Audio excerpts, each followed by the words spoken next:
अ, मैं माफ़ी चाहती हूँ, किसी तकनीकी गड़बड़ी से अचानक ही वीडियो बंद हो गया।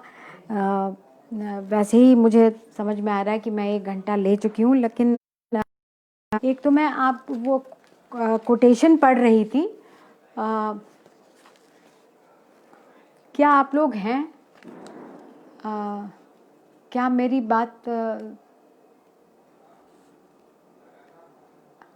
अर्पण जी,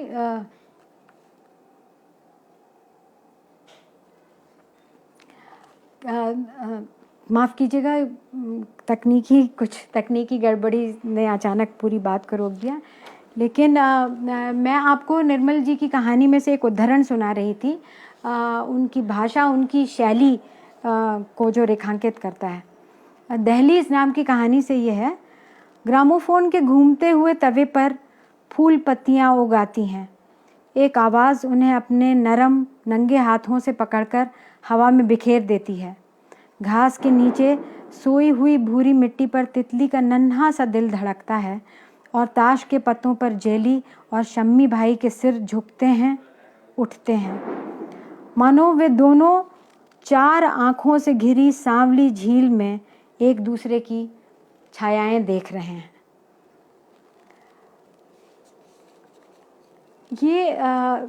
ये उद्धरण कितना अद्भुत है, और ये उसको, उस पूरे परिवेश को खड़ा करता है जो कहानी में शम्मी भाई अपने अपने प्रेम को व्यक्त कर ही नहीं पाते हैं जेली के प्रति।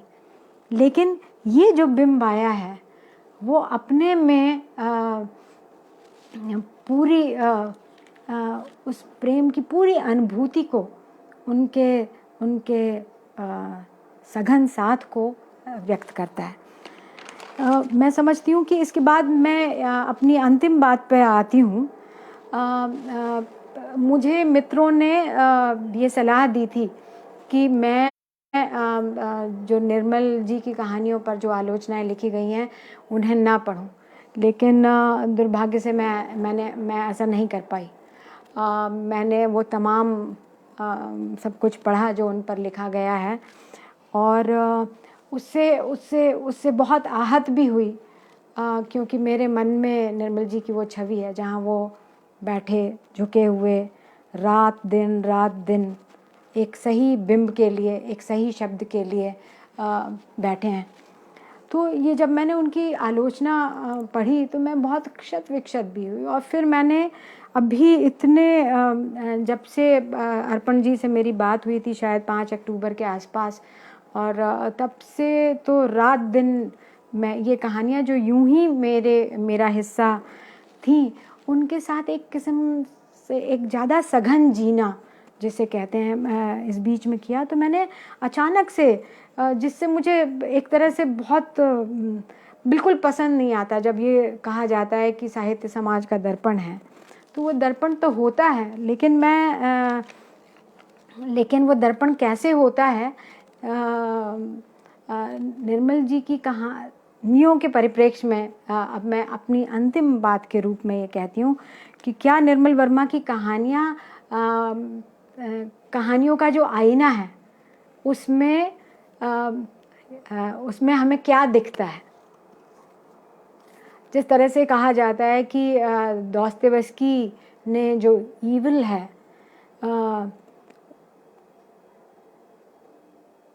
उसकी ईविल, हमारे भीतर ईविल की मौजूदगी को पहले रूस के समाज में दोस्तोयेवस्की के पात्रों ने भोगा और फिर उस समाज ने भोगा, ऐसा कहा जाता है। इसी तरह से काफ्का के बारे में कहा जाता है कि वो उनकी कहानियों ने वो देखा, वो जिया जो समाज बाद में जिएगा। तो निर्मल जी के संदर्भ में मैंने जब ये प्रश्न बिल्कुल बदतमीज़ी से उठाया कि उनका दर्पण में हमें क्या दिखता है, तो लेकिन दर्पण की दिक्कत ही यही है कि वो तो बिल्कुल निर्ममता से हूबहू वो दिखाता है जो है।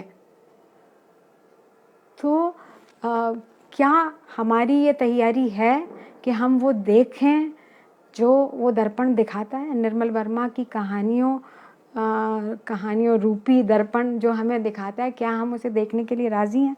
मैं निर्मल जी का एक कोट दूंगी जो उन्होंने अपने एक साक्षात्कार में कहा था। वे कहते हैं, शायद ये भारतीय कमज़ोरी है कि हम अपनी कमज़ोरियों को लेकर निर्मम नहीं हो सकते। हमारे यहाँ वैचारिक गुलामी की जड़ें बहुत गहरी हैं, वे ये कहते हैं। तो इस कमज़ोरी को जानने के बाद भी अब हम क्या देखने के लिए राज़ी हैं जो उनकी कहानियाँ दिखा रही हैं?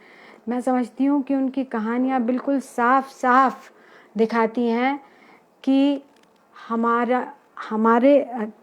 हमारे समाज में घर नाम की स्निग्ध जगह का लोप हो चुका है, कि वो है ही नहीं।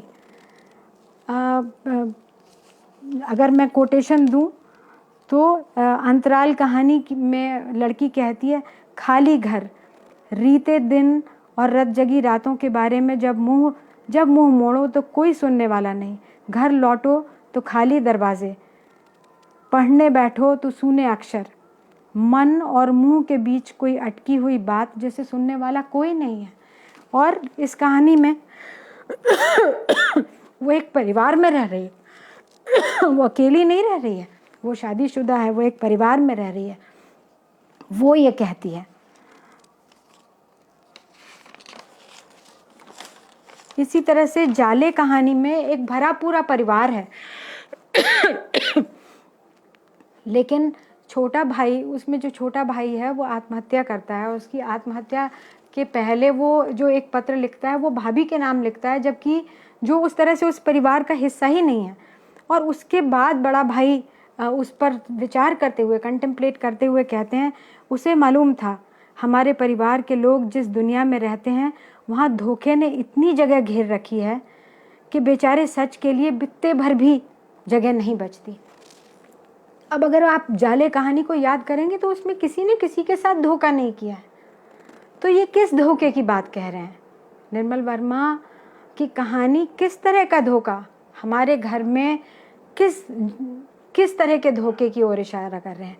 वो जो संभवतः वो जो इशारा है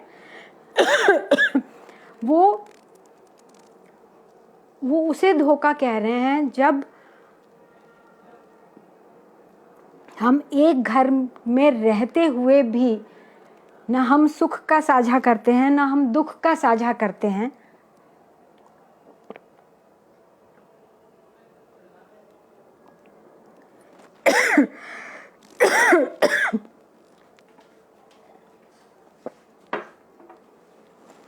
हम सिर्फ जन्मदिन के नाम पर या फिर मृत्यु में या विवाह पे एकत्रित हो जाते हैं। तो घर क्या सिर्फ साथ रहने से, सिर्फ खाने से और साथ सोने से बनता है? उसके लिए जो गर्माहट चाहिए, उसके लिए जो स्निग्धता चाहिए, वो क्या नदारद नहीं है? उनकी कहानी, निर्मल वर्मा की कहानी ये बताती है कि हमारा परिवेश जो है, परिवेश का लोप हो चुका है। वो ये बताती है। वो जो भविष्य के विकास की जो हाय है, उसको भविष्य को पाने की चिंता है, वो इस कदर तारी है कि उसमें हमने अपना सब कुछ लुटा दिया है। उसको ये उसको बताती है। माया का मर्म नाम की एक अद्भुत कहानी है, उसमें से ये कोटेशन देखिए। वो एक बच्ची के साथ समय बिताता है और उस बच्ची के साथ बिताया हुआ समय उसे अचानक से भारहीन कर देता है। और नायक कहता है, एक क्षण मुझे लगा कि बीते हुए दिन बीत गए हैं, बढ़ती हुई उम्र पीठ से उतर गई है। आज कल से बंधा ना होकर, यानी भविष्य से ना बंधा होकर मुझसे जुड़ा है जो मैं आज हूँ। सब कुछ धुली हुई सीपी में समा गया है जिस पर कोई बोझा नहीं, जो कालातीत सुदूर छोर पर धूप और जल की उनीदी लहरों पर गिर उठ रहा है। गिर उठ रहा है। ये जो छटपटाहट है, ये जो क्षण उसे एक बच्ची के साथ बात करके मिलता है, अन्यथा किसी तरह नहीं मिलता।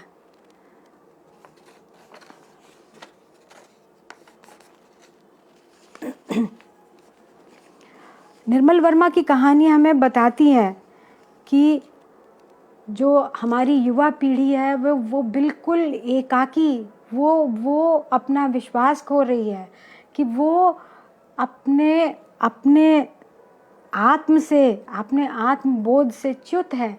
वो अपने को विलगा हुआ पाती है, वो अपने को स्खलित पाती है, अपने को संपूर्ण नहीं पाती। और जब उसके पास विश्वास नहीं है तो निर्मल वर्मा की कहानियाँ हमें बताती हैं कि उनके प्रेम पर, हमारी भावी पीढ़ी के प्रेम पर अपशगुन की छायाएं लगातार मंडरा रही हैं, कि वे संभवतः उनके पास ये विश्वास ही नहीं बचेगा कि वे दूसरे को ये कह सकें। जब ज़िंदगी यहाँ और वहाँ में नायिका पूछती है कि क्या मैं तुम पर भरोसा कर सकती हूँ, क्या तुम मुझे सचमुच प्रेम करते हो, तो नायक कोई जवाब नहीं दे पाता। उसके कारण क्या है? देखिए, निर्मल जी कभी कोई कारण नहीं बताते, और कारण नहीं बताते क्योंकि कारण इतने संश्लिष्ट हैं, उसका कोई एक कारण नहीं है। हम देख ही रहे हैं कि उसके कारणों का जो जाल है वो कितनी दूर तक जा रहा है। वो साभ्यतिक है, वो हमारे संस्कृति के ह्रास में है, वो जो दिशा हमने चुन ली उसमें है, और भी बहुत कुछ में है। तो एक जो एकांगी, वो बताते, निर्मल वर्मा की कहानी ये प्रतिबिंबित करती है कि हमारा जीवन जो है वो बिल्कुल एकांगी होता जा रहा है। कि उनके कहानियों के आपको पढ़ेंगे तो आप पाएंगे कि जो हम शहर में जो मध्यम वर्गीय जीवन जी रहे हैं, उसके संपर्क में हमारा संपर्क ना किसान से है, ना हम जहाँ रहते हैं वहाँ पे ना कोई नर्तक है, ना कोई गायक है, ना कोई बढ़ई है, ना कोई ड्राइवर है, ना कोई किसान है। ये एक विपन्न रीता हुआ परिवेश है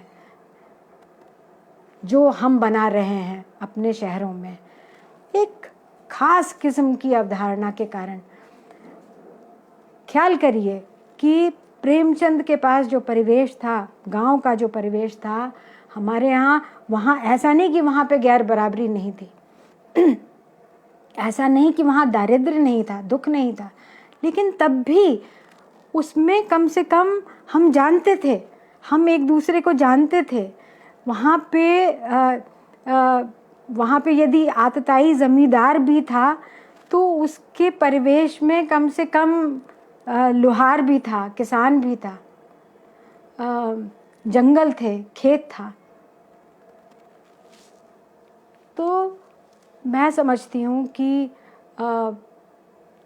यदि ये सब कुछ निर्मल वर्मा के कहानियों में इसकी जो अनुपस्थिति है वो अपने में ये बताती है, वो अपने में एक किस्म का दर्पण है। लेकिन क्या निर्मल जी की कहानियाँ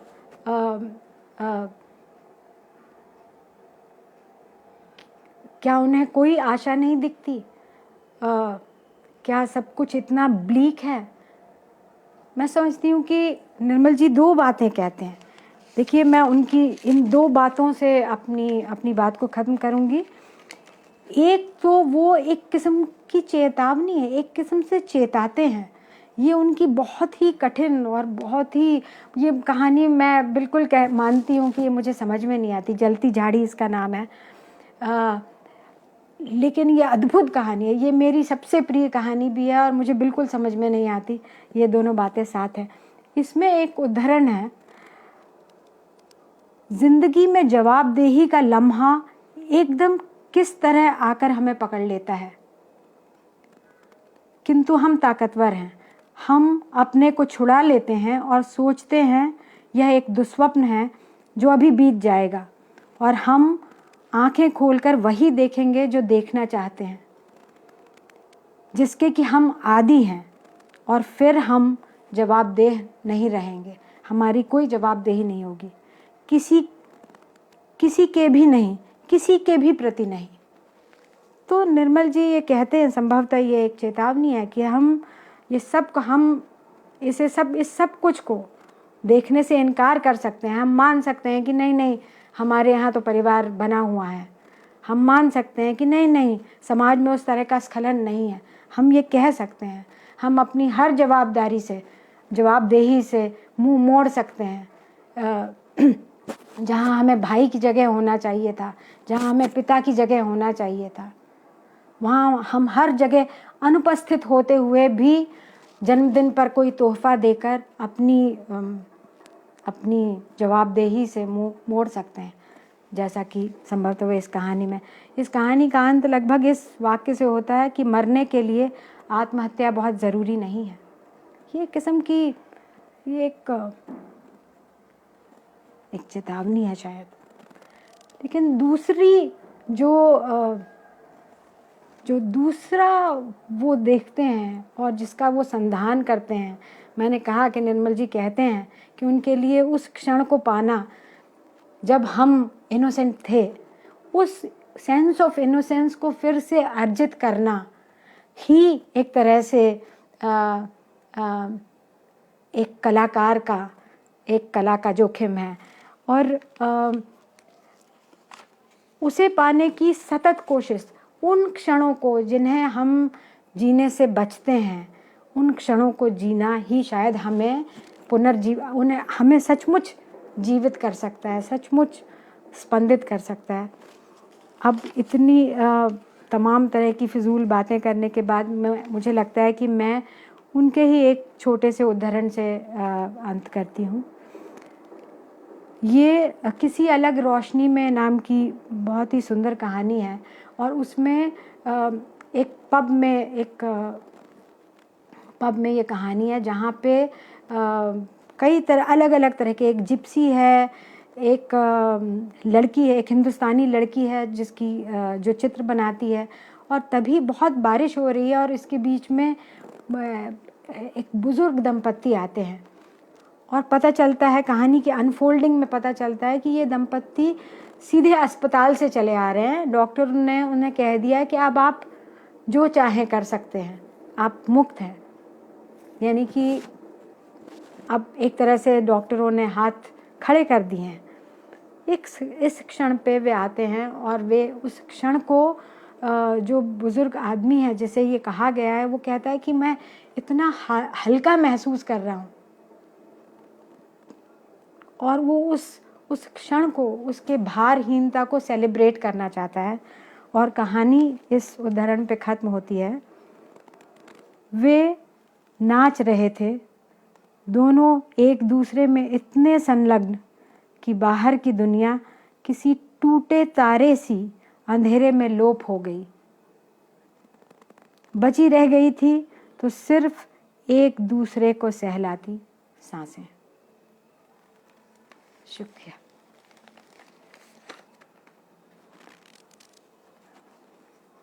मैं समझती हूँ कि आप लोगों ने मुझे इतने धैर्यपूर्वक सुना, और ये एक किस्म की यात्रा थी जिसमें लगातार मैं निर्मल वर्मा की कहानी कथा संसार के साथ थी, और उन्होंने जो जोखिम उठाए हैं, जो सत्य को देखने के जो जोखिम उठाए हैं, उसी सत्य को समझने की संभवतः मैंने आधी अधूरी सी कोशिश यहाँ पे की। इसमें जो मेरी असफलता है, मुझे उम्मीद है कि आप उसे माफ़ करेंगे। नमस्कार।